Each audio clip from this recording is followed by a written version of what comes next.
আমার প্রিয় West Bengal state ইউনিভার্সিটির থার্ড সেমিস্টারের ছাত্রছাত্রীরা যাদের গতকাল পলিটিক্যাল সায়েন্স G3 DSC3 ছিল, তাদের জন্য আমার এই ভিডিও।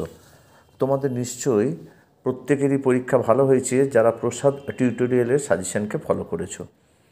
আমার সাজেশন যে 100% কমন আসবে সেটা আমার নিজের প্রতিও আস্থা ছিল, আর আমি সেইভাবেই খেটে তৈরি করেছি। এবং তাই প্রত্যেকবারের মতো এবারও আমার সাজেশন মিলিয়ে দেওয়ার দায়িত্ব যে হুবহু প্রশ্ন কমন এসেছে কি না। আমি কিন্তু বলে দিই না যে আমার সমস্ত প্রশ্ন এই দেখো এই কমন এসেছে, এসে 100% কমন। আমি ঘটনা হচ্ছে যে আমি প্রত্যেকটা প্রশ্নের পাশে উল্লেখ করে দিয়ে আমার সাজেশনের দাগ নাম্বারের সঙ্গে তোমাদের প্রশ্নের দাগ নাম্বার মিল করে, অর্থাৎ আমার সাজেশন যে হুবহু এসছে সেটা তোমরা আমার সাজেশনটা পাশে থাকলে তোমরা বুঝতে পারবে। আর আমি যখন ভিডিও করছি আমার সাজেশনটা পাশে আছে। আর একটা অনুরোধ করি, ফিফথ সেমিস্টারে যাদের হিউম্যান রাইটস কালকে পরীক্ষা আছে তারা প্রত্যেকে অনুরোধ করছো যে স্যার আমাদেরকে পিডিএফ দিন। আমি বিশ্বাস করো আমি পিডিএফ কোনো রকম করিনি, করলে তোমাদেরকে দিতাম। তোমাদের যদি কারো কোনো আপত্তি না থাকে, তোমরা যদি হোয়াটসঅ্যাপ নাম্বারটা আমাকে কোনো ক্রমে পাঠাতে পারো, তাহলে আমি যে সমস্ত লিঙ্ক থেকে তথ্য পেয়েছি সেই লিঙ্কগুলো তোমাদেরকে দিয়ে দিতে পারি। তোমরা লিঙ্ক থেকে ছোট করে নিজেরা তৈরি করে নিতে পারে। দেখো, যারা পলিটিক্যাল সায়েন্স থার্ড সেমিস্টার পরীক্ষা দিয়েছিল একবার ভিডিওটা দেখে নাও যে হুবহু আমার প্রশ্ন কমন এসেছে কিনা। তোমাদের প্রথম প্রশ্ন দিয়েছে এক, রাজনীতির সংজ্ঞা দাও। এবার এই রাজনীতির সংজ্ঞা দাও, দেখো এটা আমার দাগ নাম্বার 15-তে আছে, রাজনীতির সংজ্ঞা দাও। তোমাদের ডিএতে এসে দেখো বাণিজ্যিক পুঁজিবাদ বলতে কী বোঝায়, এটা আমার আছে দাগ নাম্বার 6, বাণিজ্যিক পুঁজিবাদ বলতে কী বোঝো। তোমাদের আছে সিএ দিয়েছে সাংবিধানিক ক্রমবিকাশ বলতে কী বোঝো, এটা আমার দাগ নাম্বার আছে 7, সাংবিধানিক বিকাশ বলতে কী বোঝো। তোমাদের এফ আছে বি, ঔপনিবেশিকরণের সংজ্ঞা দাও, এটা আমার 26-এর ঔপনিবেশিকরণের সংজ্ঞা দাও। তোমাদের জি আছে গ্লোবাল ভিলেজ বলতে কী বোঝো, এটা আমার দাগ নাম্বারে 13 আছে, গ্লোবাল ভিলেজ বলতে কী বোঝো। তোমাদের আই আছে উপনিবেশ বিরোধী সংগ্রাম বলতে কী বোঝো, এটা 10-এ আছে উপনিবেশ বিরোধী সংগ্রাম বলতে কী বোঝো। যে ব্রিটিশ সংবিধানের রীতিনীতি বলতে কী বোঝায়, এটা আমার দাগ নাম্বারে 25 আছে, ব্রিটিশ সংবিধানের রীতিনীতি বলতে কী বোঝায়। এলে তোমাদের দিয়েছে ব্রাজিলের সংবিধানের দুটি বৈশিষ্ট্য উল্লেখ করো, আমার দাগ নাম্বার 20-তে আছে ব্রাজিলের সংবিধানের দুটি বৈশিষ্ট্য উল্লেখ করো। এমএ আছে সাম্রাজ্যবাদী পুঁজি বলতে কী বোঝায়, এটা আমার দাগ নাম্বারে 9-এ আছে, সাম্রাজ্যবাদী পুঁজি বলতে কী বোঝায়।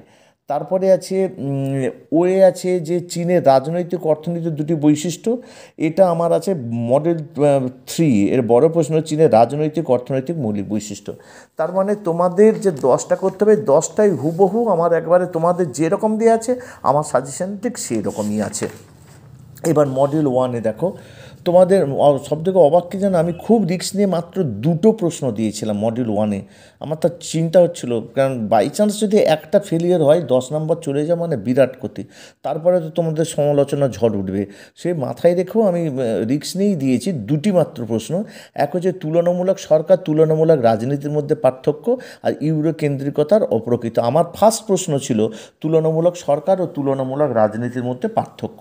মডিউল 1-এর এ তোমাদের দিয়েছে তো এই তুলনামূলক রাজনীতির মধ্যে পার্থক্য। আমারও মডিউল 1-এর এ ছিল তুলনামূলক সরকার, তুলনামূলক রাজনীতির মধ্যে পার্থক্য। এবার মডিউল 2-এতে দেখো 2টো প্রশ্ন দিয়েছে, বিশ্বায়নের অর্থ বৈশিষ্ট্য, এটাও আমার ফার্স্ট প্রশ্ন মডিউল 2-এর, একেবারে তোমাদেরও ফার্স্ট প্রশ্ন আমারও ফার্স্ট প্রশ্ন। মডিউল 1-এর ফার্স্ট প্রশ্ন আমারও ফার্স্ট প্রশ্ন, মডিউল 2-এর ফার্স্ট প্রশ্ন আমারও ফার্স্ট প্রশ্ন। বিশ্বায়নের অর্থ বৈশিষ্ট্য, এখানেও দিয়েছে বিশ্বায়নের অর্থ বৈশিষ্ট্য।